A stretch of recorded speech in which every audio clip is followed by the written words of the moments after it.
ಮೂರು ಸಂಖ್ಯೆಗಳ ಸರಾಸರಿಯು 26 ಇದೆ. ಅವುಗಳಲ್ಲಿ ಎರಡು ಸಂಖ್ಯೆಗಳು ಕ್ರಮವಾಗಿ 26 ಮತ್ತು 34 ಇವೆ. ಹಾಗಾದರೆ ಮೂರನೇ ಸಂಖ್ಯೆ ಯಾವುದು? ಮೂರು ಸಂಖ್ಯೆಗಳ ಸರಾಸರಿ 26. ಮೂರು ಸಂಖ್ಯೆಗಳ ಮೊತ್ತ ಕಂಡುಹಿಡಿಯಬೇಕು. ಮೂರು ಸಂಖ್ಯೆಗಳ ಮೊತ್ತ 3 ಗುಂಡ್ಲೆ ಸರಾಸರಿ 26. 26 ಮೂರಲೆ 78. ಮೂರು ಸಂಖ್ಯೆಗಳ ಮೊತ್ತ 78.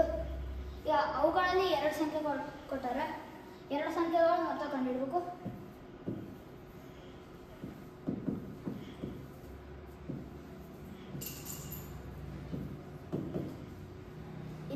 ಮತ್ತು 34 ಕೊಟ್ಟಾರೆ.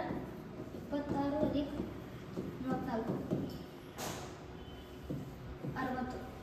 ಈಗ ಮೂರನೇ ಸಂಖ್ಯೆ ಕಂಡುಹಿಡಿದರೆ ಮೂರು ಸಂಖ್ಯೆಗಳ ಮೊತ್ತ ಅದರೊಳಗೆ ಎರಡು ಸಂಖ್ಯೆಗಳ ಮೊತ್ತ ಕಳೆದ್ರೆ ಮೂರನೇ ಸಂಖ್ಯೆ ಬರ್ತೈತೆ.